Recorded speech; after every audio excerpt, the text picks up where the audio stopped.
So good morning या कहो good evening everyone, you are welcome to my YouTube channel. आज हम एक नई स्टोरी देखने जा रहे हैं जिसका जन्र है historical romance, adventure and fantasy. So let's begin. कहानी शुरू होती है। एक सिल्वर बाल वाली खूबसूरत लड़की सोच रही होती है, वो विजन जिसे मैं बार बार देखकर थक चुकी हूँ। यही वो भविष्य है जो मैंने खुद के लिए देखा है। ये है मौत। लोग उससे कह रहे होते हैं, योर होलीनेस, आप गॉड के रिप्रेजेंटेटिव हैं। आप अपने खून से हमें इन दुखों से बचा लीजिए, हमें आशीर्वाद दीजिए प्लीज। गॉड की मूर्ति बोलती है, मैं तुम्हें आशीर्वाद दूंगा माय डियर वाइफ। तभी वो होश में आती है। एक कपल उसके सामने बैठे होते हैं और उनके पीछे दूसरे लोग भी लाइन में लगे होते हैं। ये लड़की लोगों को छूकर उनकी तकदीर या कहूँ भाग्य देख सकती है। वो बताती है, लोगों को भरोसा है कि मुझे गॉड की ब्लेसिंग मिली है, इसीलिए मैं गॉड की पत्नी के नाम से भी जानी जाती हूँ। मैं सिर्फ वही बता सकती हूँ जितना कि ये पुजारी इजाजत देते हैं। मेरी जिंदगी कर्ज की तरह है। वो उन कपल से कहती है, तुम्हें जल्दी खुशखबरी मिलने वाली है, मैं तुम्हें बधाई देती हूँ। वो लोग इमोशनल होके बोलते हैं, आपका शुक्रिया योर होलीनेस। आखिरकार अब हमारे घर में भी किलकारियां गूंजेंगी। लड़की अपना चेहरा पलट कर बोलती है, ये सब हमारे गॉड ओलैक की दया और कृपा है, इसके लिए तुम्हें उनका शुक्रिया कहना चाहिए। वो सोचती है, हाँ तुम्हारे घर में एक नन्हा मेहमान आने वाला है, लेकिन अब से 9 महीने बाद वो तुम्हारे गर्भ में ही चल बसेगा। मुझे इस बात पर ज्यादा ध्यान नहीं देना चाहिए, इस मामले में मैं कुछ भी नहीं कर सकती। एक पुजारी वहां आकर उससे कहता है, योर होलीनेस, पुजारी होने के तौर पर मेरा ये फर्ज बनता है कि मैं सब पर नजर रखूं। आपकी भविष्यवाणी का खास तोहफा दुनिया के दाग से मैला ना हो, ये ध्यान रखना हमारी जिम्मेदारी है। हम बाकी लोगों को देख लेंगे, शायद अब आपको घर लौट जाना चाहिए। वो लड़की बोलती है, अगर ये सही रहे तो मैं बाहर टहलना चाहती हूँ। वो पुजारी, जो कि इस लड़की का डैड होता है, वो बोलता है, आप अपने कपड़े नहीं बदलेंगी। और तभी वो बोलती है, हाँ, और मैं बाहर के लोगों से मेल जोल ना बढ़ाऊं, है ना? आप यही कहना चाहते हैं। मुझे ये पहले से ही पता है। पुजारी उसे 30 मिनट का टाइम देता है। वो बाहर जाने लगती है। पुजारी वहां खड़े एक लड़के से बोलता है, तुम जाकर उनका पीछा करो और उन पर ध्यान से नजर रखना। तो यहाँ हमें बताया जाता है कि हर साल गॉड के जन्मदिन पर सभी शहर वाले यहाँ आकर जश्न मनाते हैं। ये लड़की उन सभी का फ्यूचर देख सकती है, लेकिन वो सिर्फ उतना ही बता सकती है जितना कि पुजारी उसे बताने को कहे। लोग उस जगह पर फूल छोड़कर जाते हैं जहाँ पर उसे सेक्रीफाइस किया जाएगा। वो सोचती है, काश ये बेहतर होता अगर मेरे पास ये शक्ति ना होती। बाहर आते समय उसके हाथ का ग्लव गिर जाता है। बच्चे पीछे से आवाज देते हैं, आपने अपना ग्लव गिरा दिया। वो उन बच्चों को थैंक यू बोलती है। बच्चे बोलते हैं, अरे आप तो प्रॉफिट हैं जो फ्यूचर देख सकती हैं, है ना? वाओ, आप तो बहुत खूबसूरत हैं। क्या आप वाकई किसी का भविष्य देख सकती हैं? तो भले ही गॉड के बर्थडे के दिन सारे लोग यहाँ पर आ सकते हैं, लेकिन बाकी दिनों में मंदिर के अंदर सिर्फ काबिल और ढंग के लोगों को ही आने की इजाजत मिलती है। उनमें से एक बच्चा बोलता है, ये फ्यूचर नहीं देख सकती। क्या तुम सच में इन पर यकीन करते हो? भला एक इंसान किसी का भविष्य कैसे जान सकता है?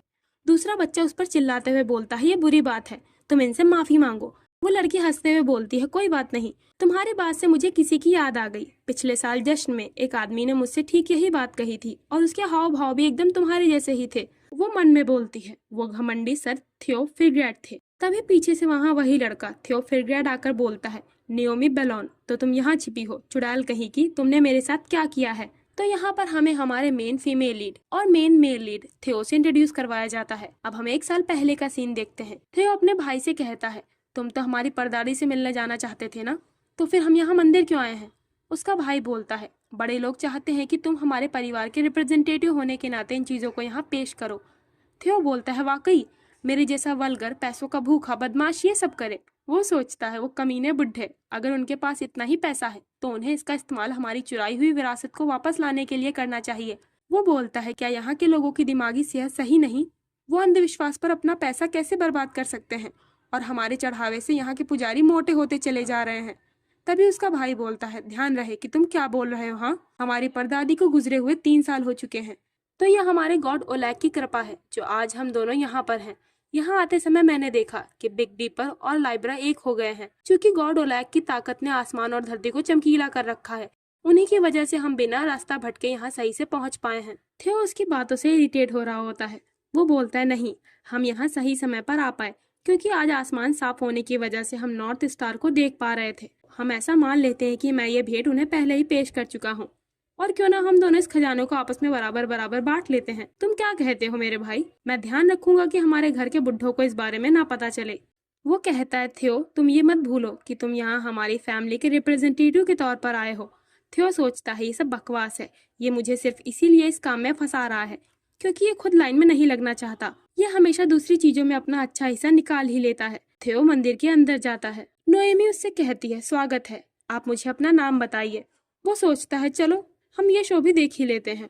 वो बोलता है, मैं थियो फिरग्रैड हूँ, जल्दी करो, मुझे आशीर्वाद दो। नोएमी उसके गाल पर हाथ रखकर बोलती है, ठीक है। वो उसका भविष्य देख लेती है। वो उसे बताती है, जल्द ही आपको एक बड़ी अचीवमेंट मिलेगी। मैं आपके अच्छे भविष्य को लेकर आपको बधाई देती हूँ। वो सोचता है, क्या इतना तो कोई भी आसानी से बता सकता है, और तुम सिर्फ इतना बताने के लिए ढेर सारा चढ़ावा वसूल कर रही हो। नोएमी पूछती है, क्या आप हमारे गॉड ओलैक के सामने कुछ और भी कहना चाहते हैं? वो बोलता है, ये बहुत बढ़िया है। हमारे लोग ये एक फूल खरीदने के लिए अपनी पूरी जिंदगी दांव पर लगा देते हैं, लेकिन कुछ ऐसी चंद बातों से आप एक बार में इन फूलों का गुच्छा तक इकट्ठा कर सकती हैं, है ना? तुम कितनी खुशकिस्मत हो, सच में। मेरे ख्याल से इन फूलों की कीमत आप जैसे लोगों के लिए हंसी में उड़ा देने जैसा होगा। नोएमी उसे रोककर चिल्लाकर बोलती है, सर थियो फिरग्रैड, आप दूर मत भागिए। मैं आपको वही सच्ची पावर दिखाऊंगी जिसका आप मजाक उड़ा रहे हो। आज से ठीक 1 साल बाद आपकी ट्रेड कंपनी को बड़ा कॉन्ट्रैक्ट मिलेगा। इसके बावजूद आप खुद को कर्ज में डूबा हुआ पाओगे, क्योंकि इसे संभालना मुश्किल होगा। आप किसी शक के बगैर इस जगह पर दोबारा मेरे पास वापस आओगे।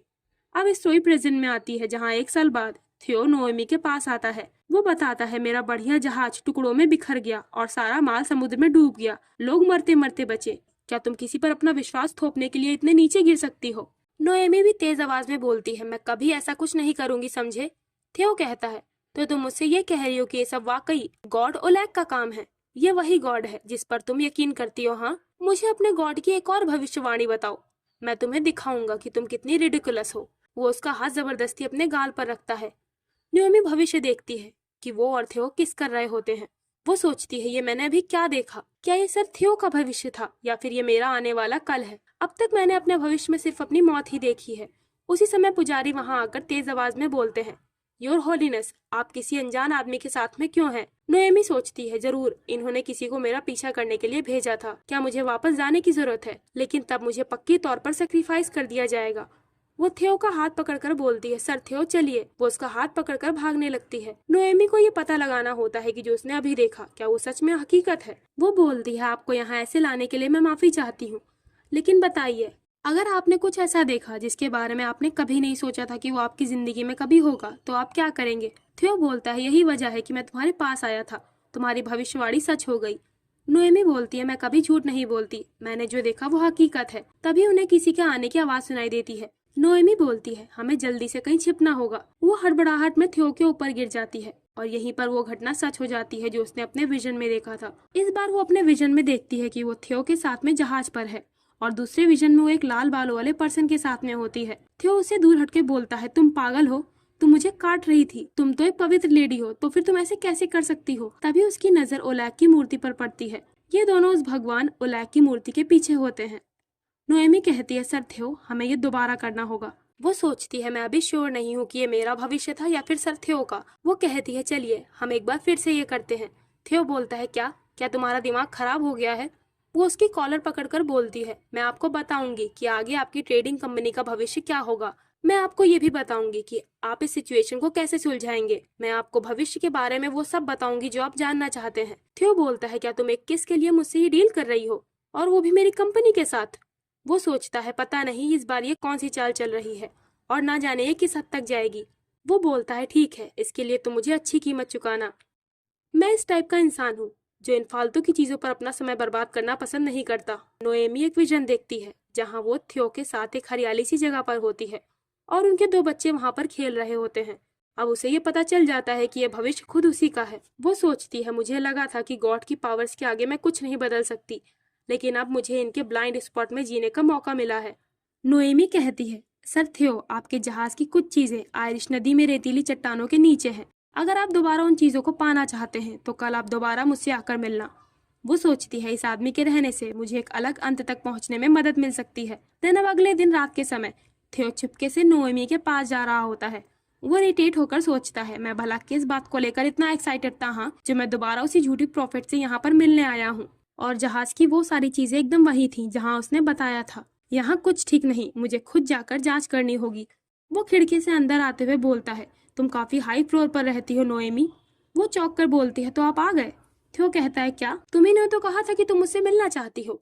वो तेज आवाज में बोलती है, सर थियो, आप मेरे साथ यहाँ रात में सो जाइए। थियो बोलता है, क्या हमेशा की तरह तुम फिर से ये क्या बकवास कर रही हो? नोएमी उसे एक किताब में लिखा पैराग्राफ दिखाते हुए बोलती है, गॉस्पेल ऑफ गॉड ओलैक।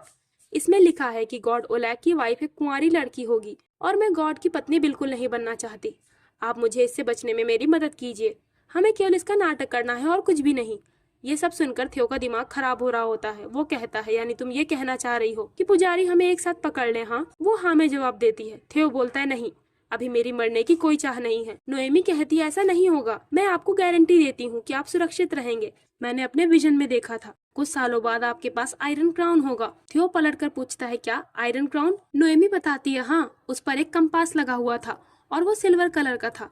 थियो उसे पकड़कर तेज आवाज में कहता है, तुम्हें हमारे परिवार की विरासत के बारे में ये सब कैसे पता चला, बताओ। वो बताती है, ये मैंने आपके भविष्य में देखा था। थियो सोचता है, यानी ये औरत वाकई ये सब देख सकती है। नोएमी कहती है, मैं आपको सब बताऊंगी कि कैसे आपकी ट्रेड कंपनी रिकवर होगी और आपको वो आयरन क्राउन कैसे मिल सकता है। तो प्लीज आप मेरी मदद कीजिए सर थियो। अब नोएमी उसके ऊपर लदी बैठी होती है। वो बोलती है, क्या मैं बहुत ज्यादा भारी हूँ? थियो इस सबसे बहुत फ्रस्ट्रेटेड हो रहा होता है। वो बोलता है, तुम ये पढ़ क्या रही हो? वो बताती है, ये एक किताब है जिसे मेड एक दूसरे को दे रही थी। इसमें बताया गया है कि हमें ये ऐसे ही करना होगा। थियो बोलता है, तुम बहुत फ्रस्ट्रेटिंग हो, तुम्हारे मन में जो है वो करो। वैसे तुम कब तक ऐसी पोजीशन में बैठी रहोगी? रुको, क्या तुम्हारे मुताबिक सोने का मतलब यही था? नोएमी कॉन्फिडेंस से बताती है, हाँ, जब यहाँ के पुजारियों को ये पता चलेगा तो उन्हें जोर का झटका लगेगा, है ना? थियो सोचता है, क्या इसे लगता है ये सब काफी रहेगा? वो बोलता है, तुम्हारे इस प्लान से कुछ नहीं होने वाला। नोएमी बोलती है, सर थियो जरा रुकिए। सैनिक उसकी आवाज सुनकर अंदर आ जाते हैं। उन्हें देखकर थियो सोचता है, ये लोग कुछ ज्यादा ही जल्दी नहीं आ गए? ऐसा लगता है ये लोग इसी पर नजर गड़ाए बैठे थे। सैनिक नोएमी से थियो को दूर कर देते हैं। वो नोएमी से बोलता है, ये बेहतर होगा कि तुम अपना वादा ठीक से निभाना। वो सोचती है, मुझे इस सब के बाद अब अपने बचे दिनों को गॉड को मानने वाले लोगों की नफरत में गुजारने होंगे, लेकिन ये मरने और तारीफें पाने से बेहतर रहेगा। मंदिर में एक पर्सन को कोड़े मारे जा रहे होते हैं। नोएमी भी वहीं पर होती है। वो पुजारी से कहती है, प्लीज आप बस कीजिए। पुजारी बोलता है, नोएमी बेलोन, तुम एक ऐसी लेडी हो जिसे गॉड ओलैक की पत्नी के तौर पर ऑफर किया जाएगा। क्या तुम्हें पता है कि इस नौकर को यह नहीं मालूम कि इसे कोड़े क्यों पड़ रहे हैं? क्योंकि आज रात तुमने जो पाप किया है उसके बारे में किसी को नहीं पता चलना चाहिए। ऐसा समझो कि ऐसा कभी हुआ ही नहीं। क्या तुम्हें समझ आया? एक निचले दर्जे का पुजारी उस मेन पुजारी से कहता है, हमारी ओर से थियो फिरग्रैड को अपना मुंह बंद रखने की चेतावनी दे दी गई है। मेन पुजारी इवेल स्माइल करते हुए बोलता है, हम कितने खुशकिस्मत हैं कि गॉड ओलैक ने एक पल के लिए अपनी आंखें बंद कर ली थी। हमारे मैजेस्टी, गॉड ओलैक की कृपा से तुम अब भी उनकी पत्नी हो, समझी? जब तुम सही उम्र पर पहुंचोगी तब सारी प्रथाएं ठीक से निभाई जाएगी। नोएमी कहती है, अगर आप इस बड़े अपराध के बाद भी मुझे वेदी पर रखेंगे तो इसके नतीजे खतरनाक हो सकते हैं। प्लीज आप समझने की कोशिश करें। पुजारी बोलता है, तुम जो कि एक बलि के लिए रखा मेमना हो, उसकी हिम्मत भी कैसे हुई कि वो हमारे गॉड की इच्छा जानने का दावा करे? पुजारी वहां से जाते हुए कहता है, ये बहुत है कि तुमने आज हमें और हमारे गॉड ओलैक को बेइज्जत किया है। गॉड की पत्नी होने की पोजीशन गंदा करना बंद करो।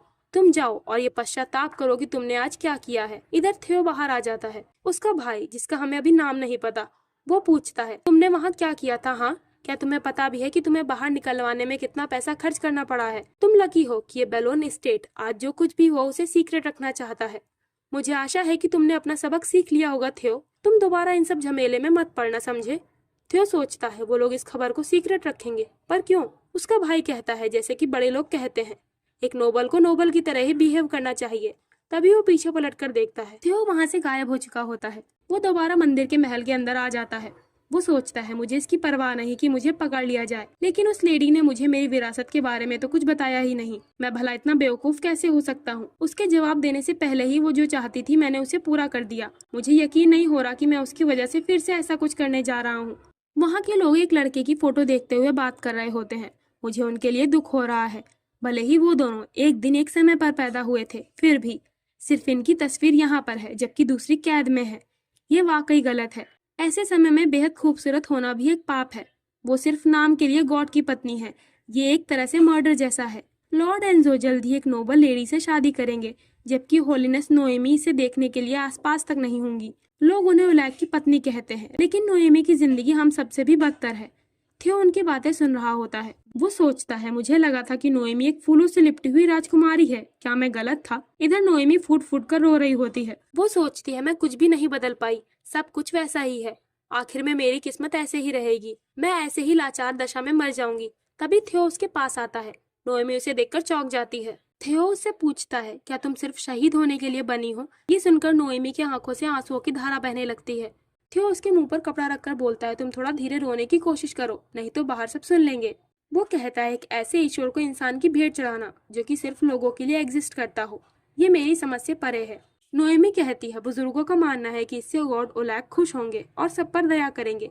ये खुद ओलैक के शब्द हैं। थियो सोचता है, भले ही ईश्वर से उनका रिलेशन जो कुछ भी हो, लेकिन सच में बुढ़े बहुत परेशानियां खड़ी करते हैं। वो सोचते हैं कि वो जो कह रहे हैं सिर्फ वही सही है। यहाँ उसे अपने परिवार के हालात याद आने लगते हैं। वो बोलता है, चलो हम एक पल के लिए मान लें कि गॉड ओलैक को एक पत्नी चाहिए। तो क्या तुम भी यही चाहती हो नोएमी? नोएमी बोलती, नहीं, मैं हमेशा इससे डरती आ रही हूँ और मैं यहाँ से भागना चाहती हूँ। मैंने इन सब के खिलाफ बगावत करने की कोशिश भी की थी, लेकिन फिर भी कुछ नहीं बदला। अंत में मुझे ऐसे ही मर जाना होगा। क्यों कहता है, अगर तुम मरना नहीं चाहती तो मत मरो ना। तुम जैसी जिंदगी जीना चाहती हो वैसे जियो। इस सब से छुटकारा पालो जिससे तुम नफरत करती हो। गॉड की जगह किसी और से शादी करने पर तुम्हें शहीद नहीं होना पड़ेगा। तुम इस बारे में क्या सोचती हो? नोएमी बोलती है, पर भला मुझसे शादी कौन करेगा? मेरे जैसे इंसान के साथ शादी करने का मतलब गॉड ओलैक की काइंडनेस के खिलाफ जाना होगा। थियो कहता है, ये कोई ऐसा इंसान होना चाहिए जो ओलैक से नहीं डरता हो और जिसे तुम्हारी भविष्यवाणी की पावर्स की जरूरत हो। संयोग से मैं एक ऐसे देश के बारे में जानता हूँ जहाँ तुम जैसी किसी लेडी से शादी करने की परमिशन आसानी से मिल सकती है। वो देश है स्लैन। तुम जानती हो मैं ओलैक से नहीं डरता और मुझे तुम्हारी पावर्स की भी जरूरत है। तो नोएमी, तुम्हें मुझसे शादी कर लेनी चाहिए। मैंने देखा है उस देश में लोगों को फ्रीली प्यार करने और शादी कर लेने की आजादी है। नोएमी बोलती है, अगर आपने मुझसे शादी कर ली तो शायद आप दोबारा कभी इस देश में कदम भी न रख पाए। तो क्या आपको ये मंजूर है? थियो कहता है, मैं मानता हूँ, या तो सब कुछ होगा या फिर कुछ भी नहीं। पर तुम्हारी बात अब तक 2 बार सही हो चुकी है। अगर तुम मेरी विरासत ढूंढने में मेरी मदद करो तो मैं अपनी होमलैंड को देखे बगैर रह सकता हूँ। तो बताओ, तुमने मेरे बारे में क्या विजन देखा था?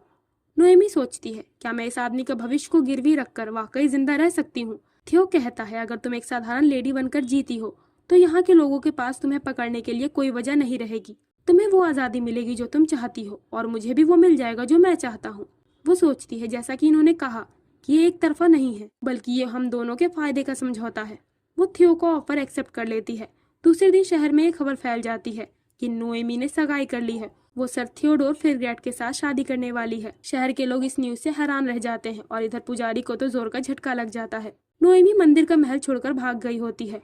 पुजारी गुस्से में चिल्लाकर बोलता है, जाओ उसे इसी वक्त ढूंढो।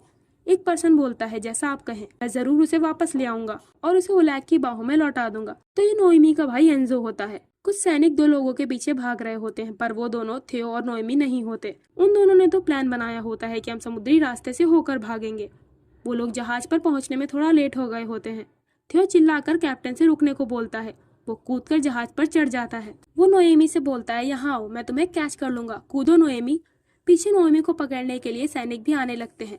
तभी नोएमी कूद जाती है और थियो उसे आसानी से पकड़ लेता है। देन जहाज अपने सफर पर निकल जाता है। थियो के पास एक चील उड़कर आती है। नोएमी पूछती है, सर थियो, ये पक्षी यहाँ आपके पास क्यों? थियो बताता है, मेरा एक अच्छा दोस्त है जो स्लैन में रहता है। वो भरोसेमंद है, इसीलिए मैं इस पक्षी की मदद से उसे मैसेज भेज रहा हूँ। वो चील उसकी चिट्ठी लेकर उड़ जाता है। नोएमी हैरानी से उसे देख रही होती है। थियो उसका सर ढकते हुए बोलता है, तुम्हें ये ओढ़े रखना चाहिए, तुम आसानी से लोगों की नजरों में आ जाती हो। नोएमी बोलती है, उन नौकरों का क्या होगा? वो कहता है, वो सब ठीक रहेंगे, तुम परेशान मत हो। स्लैन तक का सफर बहुत लंबा होने वाला है तो इसीलिए। तभी नोएमी समंदर को देखते हुए बोलती है, मैंने तो अपने विजन में ये कभी नहीं देखा, ये तो सच में समंदर है। तो स्टोरी में थियो और नोएमी की जिंदगी आगे कैसे बढ़ती है, इसे हम अगले पार्ट में देखेंगे। बाय द वे, मुझे इतने सारे मानवास रिकमेंड करने के लिए आप सभी का शुक्रिया। आई होप आपको ये सीरीज भी पसंद आएगी। तो हम मिलते हैं इसके नेक्स्ट पार्ट में और इसके साथ इस पार्ट को हम यहीं पर एंड करते हैं।